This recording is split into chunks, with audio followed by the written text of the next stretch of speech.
Okay, so now we're really going to be using the advanced longer version of chain rule, and this will come in handy for other classes that you may take down the line.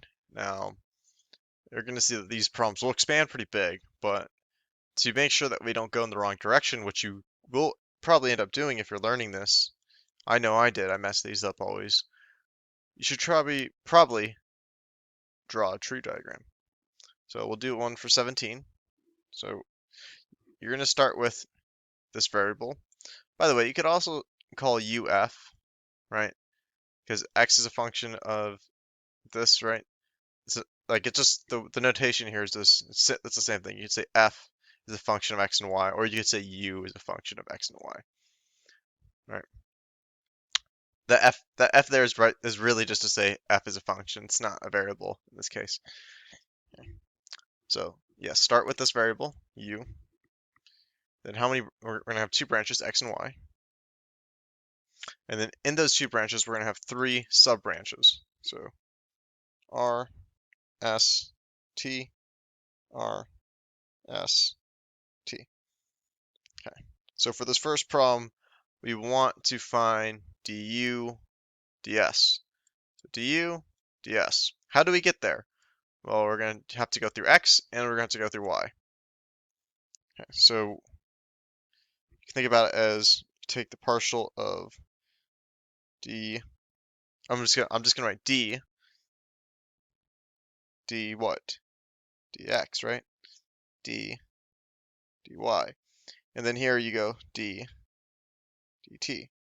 But we want s, so d ds and d dr. And the same thing is said for this side. And I'll just write it for just s because that's all we really care about. D ds. And the reason why there's no letter right here is because it's right where this is the derivative operator and we're applying it to u. So this becomes du dx. And you'll see what I mean when I actually write the answer. Okay, so du ds. Okay, so right, first we go down u, so it goes du dx, right? So we're applying d dx to u, and then it gets multiplied by what? It gets multiplied by this, right? So that would be dx ds. And of course, we can't just like do this branch alone because there's also a du ds on this side, right? It's not just over here. Du dy, then dy ds. And the way you can check that you're correct is think about it this way, right?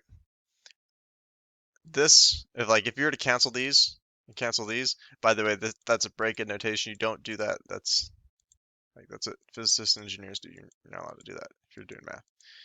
In other classes, you are. So you get du ds, right? Just du ds. Another way, like a faster way, when these things are super long, and I'm gonna use that trick for 18, is always remember that s, like since you're talking about ds right here, s should be your last differential right here. So s, and then that's like it'll help you speed up the process. Okay. So now I'm gonna do the tree diagram for this problem. So w, what is w a function? W is a function of x, y, and z. Okay, and then x, y, and z are all functions of u and v.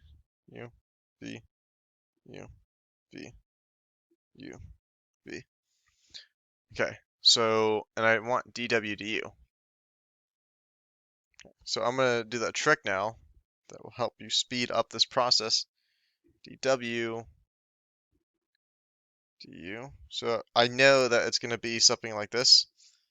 D what? D du. And then I'm going to count these branches. X, Y, Z. So there's going to be three D, D, U's. D, D, U. It's going to be plus and plus right here. So I'm just predicting it, right? Because like you're going to see that there's a pattern to this, right? This is how chain rule works. There's like a pattern here. So all I'm doing is that now I'm going to fill in the gaps. Okay, So it's dw dx. But before I do that, why don't I just write dx, dy, dz, right? Because I'm going to have to differentiate with respect to x, differentiate with respect to y, differentiate with respect to z. Okay.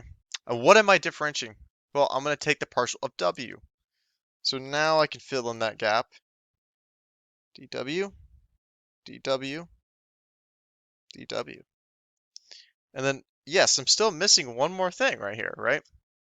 What am I missing? Well, x goes here, y goes here, z goes here, right? Remember, like I said, if you want dw du, think about what will make it, right? You need that to cancel. Again, when I say it doesn't actually cancel, that's just like it's a break of notation. You can't actually like these are not fractions, right? Derivatives are not fractions. That's why I'm making it such a precise point. But you can think about them like fractions just for this to allow yourself to logically check your answer. Okay. Y and Z. So this is your answer, right? Now the reason, again, why I wanted to preach on this pattern is because if they were to give you W is a function of x, y, z, then x, y, and z is a function of r, s, and t, and then r, s, and t is a function of u and v. This tree can get really big. This tree diagram can get really big. So if you know how to predict it, right? And the trick to predicting it is there's a du, a du, and a du. There's going to be how many du's? There's going to be 3 du's because before each du, there's a x, and y, and a z. And you could also think about it this way. There's a u here. That's 1, 2, 3. So you're differentiating with respect to u 3 times. And then what else you can think of? Well, you always start off with dw, dw, dw, right? You always start from the top and then you go down. And then when you go down, what do you differentiate? It goes x, right? X. And then it goes y, y, and then it goes z, z, right? And then you just fill in the gap with this one. So try to realize that pattern and it'll help you do longer problems, harder problems a lot faster.